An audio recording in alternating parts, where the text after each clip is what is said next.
Are you stuck in your business somewhere, or you want to do something new? If that is the case, then you are in the right place. This is Ryan Vaz with PBN Bharat, and we are bringing to you this series called Inspire. Inspire is a series where we bring in expert business people from different domains to come and talk to us about how they have grown their business, to share their expertise so that you can use this information and scale yourselves. Today we have a very interesting gentleman on the sets with us today. He is someone who I can call as the gateway of Goa. He is the one who has been specializing in logistics for the last 40 years, running a legacy business, and I think the next generation is already set to take over. Some amazing feats that he's done. What I find very really interesting is his ability to transition from the paper documentation to today's digital documentation. He's also sent material or rather managed material sending to Antarctica from Furtado and Company in Vasco. Please welcome Mario Furtado. Mario, so good to have you on the set today. And this is from the time I first heard about you and what you're doing. The question that kept running in my mind is about Antarctica. So can you tell us more about that particular expedition? How does one do the custom clearance for a country that does not have a custom clearance port? How do you manage everything? Can you tell us about the Antarctica project? Okay. Thanks, Ryan, for having me. Well, basically, I'll just give you a background. We are into we are called custom brokers. We are into custom clearance. No, this was way back, like my father started it, like you said, and this is the second generation. Probably, hopefully the third generation will take over.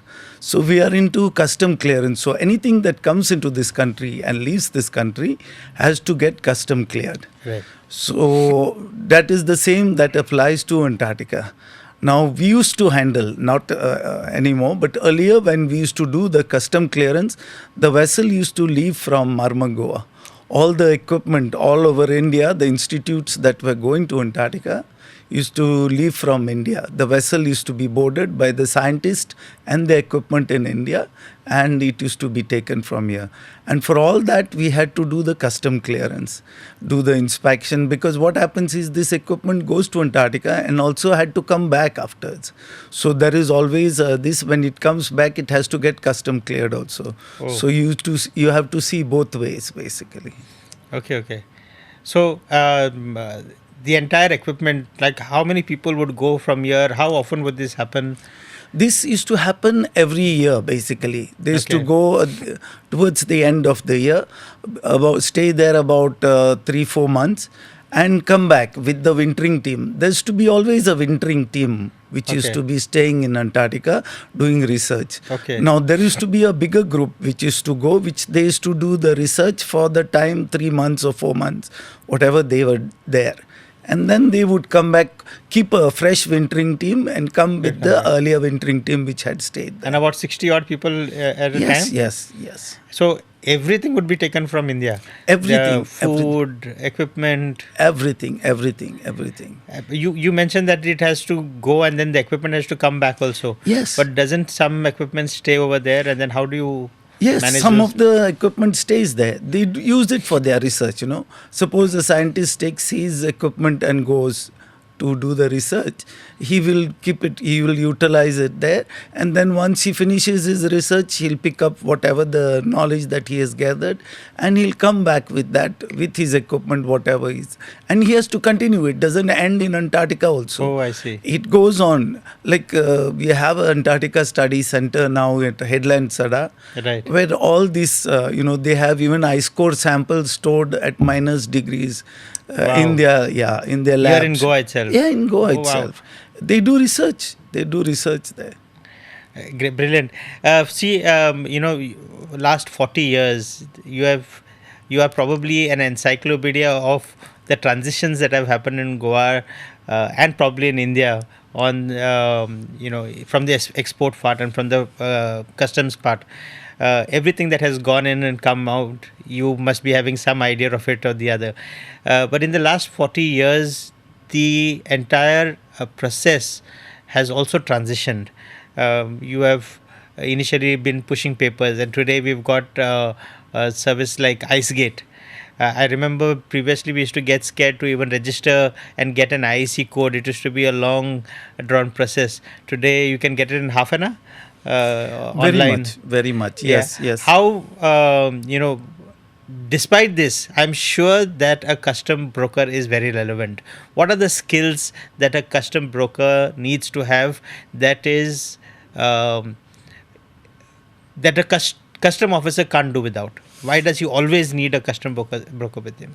See, basically, earlier, like you said, initially we used to have documentation which was done manually. Like you had to prepare shipping bills for export or bill of entries for imports. You have to, virtually the typewriters now have gone Right. outdated. So, but those things had to be done. You had, and there are tariffs for each and every item that you wanted to import or do the export. So all these had to be put. Now it is all online basically. Now it's through IceGate. You get a software, you punch in the details, what you require to export or import, and the tariff, then work out, put the tariffs. See, these are the times when you require a CHF because you have to know what item is classified under what tariff. Under what tariff? Yeah, and whether there are two aspects of it. The tariff part and then the foreign trade, like import-export policy is there. So whether it is restricted or whether it is allowed, permitted for import, these are the two aspects which you have to know basically. So, for the sake of the viewers, can you break up the two aspects again? Yeah, basically see, if you are doing imports of say machinery, okay, it would fall on a particular chapter, like Right. 84 for instance. Now that has to be known. Now a regular importer who wants, he'll come and say, no, I want to import a machinery. These are all specified by the HSN code. HSN codes. Yes. Right, right. There is a tariff. It's a tariff which runs from chapter 1 to 99. Okay. You have all these covered in that tariff book. And each chapter will tell you what it is dealing with. So what you're saying is that every product that is manufactured, no matter where it is, no matter who's manufacturing, no matter how new it is, it has to come under a HSN code. And each HSN code has got a tariff attached to it. Yes. And this is what you help. Now this is at the local level. And at the international level, you have to identify which are restricted to import, which are not allowed. True. Yes. See, basically, like I told you, these are the tariff is one part of it where the customs is involved. They will ask you what is the classification of this item, and then they charge you the duty according to that. It is all online basically. Suppose if you are saying you are importing screws and nuts, Right. Now they would have a particular tariff, Right. and that would be attracting a particular duty. So these tariffs, like you say, the HSN codes, these are all internationally nomenclature. That's an international nomenclature for that particular item. Okay. So it could differ. Like the first 4 digits normally specify. Suppose if you say 73 chapter, you know that it is basically pertaining to steel items and things like that. I see. And then you go to the second part of it, where it says if it is restricted for import or permitted for import. Okay. Way back, I mean, when I initially started, there was an import policy which used to run in that aspect of it, which is to say that it is not permitted for import, or it was under OGL, or you required an import license and all. Okay. Today, after a lot of this, the liberalization has set in, ease of doing business has come in. So all these things have been reduced to bare minimum. So it's very few items are, you could say, restricted. Most of them are permitted. But for wasn't import. it challenging? I mean, to have that big book where you would be guide, I mean, learning from as a guide for all your imports, and then the constantly policies were being changed almost every year, maybe Every twice year, a year. every year, Every every year they year. were being Yes, yeah. changed. So how would you then keep up? And today, what are the tools that we have to keep up to those changes? See, today it's all online. Like I told you, the software, you punch in your details, whatever it is, the system itself will tell Will tell you you the tariff. that Okay. it is restricted or not. Tariff you have to put. Suppose now that is part of our job. Like if it is like you are importing certain machinery items which are under 84, then you have to know, okay, which is the classification for that. So you put that, then it will tell you whether it is restricted or permitted for import, what is the rate of duty.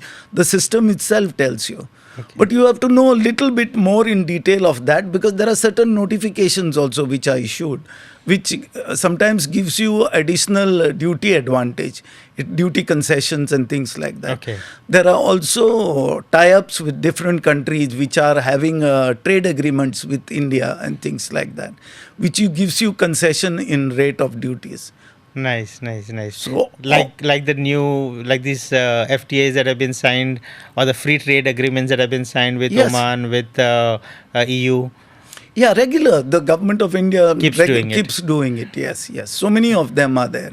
And that you have to keep abreast of things, because you have to know, okay, if this is coming from a particular country, but there are documentation involved in that. Like that particular country has to say, okay, this is the item that is being imported and we are supplying this item. So the receptive country gives you that concession for it. So a green channel is a facility that regular importers get to transition their goods faster. Am I right? Green channel facility is normally given to passengers, basically, if you ask me. Oh, I see. Yeah, yeah. But these green channel, what is done for cargo, is basically for AEOs, authorized economic operators. Okay. Okay, those are people like, you have certain credentials for good companies which are given by the government of India. Okay. So they are given the green channel facility, like you register as a AEO and you get concessions from all the aspects of it. Okay. Like they will probably give you even deferment in the payment of duty if you import certain items. Oh, really? Yes, yes, yes. Okay, okay. These are part of the government of India, these facilities for the AEOs. Like if you are a good organization which does good imports and you have got unblemished record, this is what the government will give you basically. So in so many years, you must have seen different kind of people. What are the 3 mistakes that people generally do in their documentation? Particularly new wise.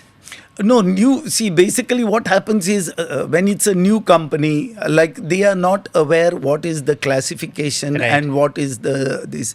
So you have to know first what you want to import. Right. And then go looking out where the government is giving you some concession in duty.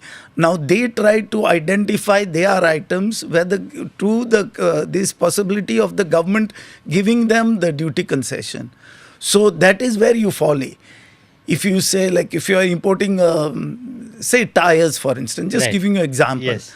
Now, tires will not give you a concession. Government doesn't give you concession because they have to look after the domestic market Right. also. But then what people do is they would probably try to show it as a part of a car or something like that. I'm just giving you an idea, basically. And And try to circumvent try to get a concession for that. That is where you lend into problems. So these are things you have to be very clear what you're going to import and how it is being imported. I see. So that your documentation, your nomenclature has to be extremely clear. Absolutely. Now, you've been operating both from Armagaon port as well as from Bali, from Mopa as well as from Daboli.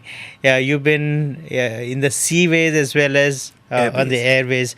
How does one decide which products should go on which mode of transport? See, basically, air and sea are varied. Like if you are sending something in bulk, like Bali would be dealing with bulk exports, like your containers. Like if you are importing bulk machinery, It will Right. be coming in through Bali. So all these you will be doing it through Bali. Okay. And if it is a smaller quantity, because see, these are the freight rates by air and by sea are very big. So Hmm. you have to know when you are being, if you are paying that much, then you will have to, have that much of volume also. Like if you are sending it by air, it will be smaller volume because the freight would be high. Right. Whereas if you are bringing bigger volumes, then you would prefer to bring it by sea By through sea. Bali and all that. Yeah, dwell time, the amount of time that a person that it takes, uh, for material to reach from one end to the other, is something that silently kills businesses. People can tend to lose their business or reduce their profits because of that. Um, what is a golden rule that people should follow to ensure that their material does not get stuck at customs or anywhere else on the way, and it flows smoothly so that it reaches there in time? What is the rule that we should follow? See, basically, what I do is if somebody approaches me and tells me I want to do this sort of, Hmm. I want to import this item or I want to export this item, you have to study first what is the this involved in it. Like if you are importing certain item, now whether there is a restriction of that item or which is the line that can bring it for you. If you Okay. just want to import, it does not necessarily be that, okay, I want to import, I'll go and book it and bring it. No, you have to study first and foremost Study. all these aspects of it. Which is the line that could carry it for you, and which is the economical line that can carry it for you. Because by the time it comes here, and it's not viable for you to receive that material, it doesn't justify ends to means, right? So you Right. have to be very, very sure what you want to import, how you're going to import it, and it doesn't get stuck along the way. It has to come directly because today the line is like that. The Right. operations, like suppose somebody tells me, I've got goods in China. I said, okay, you tell me who's the exporter. I give them the idea, okay, we can operate it through this line. This is what the line will charge Right. you. Right. This is the time that it would take, and this is where it will reach. And this is the documentation that you will have to give and your contact at the place where you're going to send it. So, from my conversation with you, it has become very crystal clear that a customs broker is not an expense but actually an investment. While a manufacturer or someone or a trader would be researching his products, that much equal amount of research and expertise is required in the logistical line as well. And rather than doing that, it is I think important that we get in a custom broker on board, and you've been doing this for the last 40 years. So support from someone who is as knowledgeable and as expert as you would help in navigating through this challenging labyrinth of networks in a much easier way. Um, what do you think is the future of MOPA? It's becoming a cargo hub, and there's a lot of talk about how MOPA will be the center from where materials will be moving across the world. I was there at a convention where they were talking about MOPA catering to neighboring districts like Ratnagiri and Belgaum and Kolhapur and even up till Mangalore also. How do you think MOPA is going to transition in the years to come? No, there is a lot of scope. See, if you have a outlet, for things to happen, to go out of the country, there is a lot of scope. But you have to know, like, how to operate it from there on. Like, Right. there are a lot of airlines which should be operating from that place. Like, Okay. if you want to take it to Europe, you have to have the people, like, the airlines operating to those destinations Right. to carry the cargo. Once that happens, then everything falls in place. And it should be cost effective also. See, Right. the airlines, different airlines. Now, there are airlines which operate in season for tourists and things like that. Right. Charter flights which come. Right. No, they give you good rates for taking cargo. So Right. people normally rush into that aspect of it for taking it, but that is only seasonal. Now we have to have normal throughout the year round service like that where it gives you good rate, and that would happen only if cargo airlines start operations. Like only cargo. I'm not talking about passenger. Now these are charter flights and all which carry passengers, and they take, they take the cargo as well. Okay. But if you have cargo, like if there is a way where you can get all the cargo together and a line operates and takes it, airline operates and takes it, that would be much better and simpler and cost effective. And all this is possible from MOPA. I mean, it is yeah, quite MOPA built is up. Absolutely. It should start. I mean, it All this will should take start. a little time, but it should start according to me. This entire series that we've been doing is basically to encourage a lot of youngsters to look at starting their new business, or if they are in an existing business, how to scale up, or they want to start something new, then they can do that. One of the things that if you see the last few series of mine, episodes of mine, they've been mainly in dealing with exports, because you want to look at exports as an alternative, or exports as a option to grow your business. For someone who's starting out new, what would be your advice to them? No, for export, you Start a new export business. yes. Okay, so how would he? What products should he go for? How would he identify a place, and then what should he do to, build up, make sure that it does not backfire on him? Okay. No, basically you have to know the demands first for different destinations. You cannot just jump in and say no, somebody requires Right. something, and then study the background of the place, and then try to move in slowly and see how it works out. Because if you decide that no, you want to do this export and just jump into blindly, you could lose. Problem. Yeah. So where can I study that? Is there any link that you know, or any place that you know where I can be able to find out which country imports what?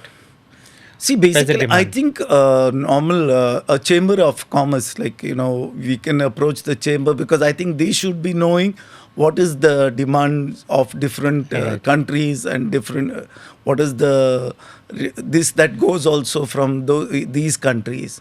So I think you should approach them basically to give you much better idea of what is the requirement.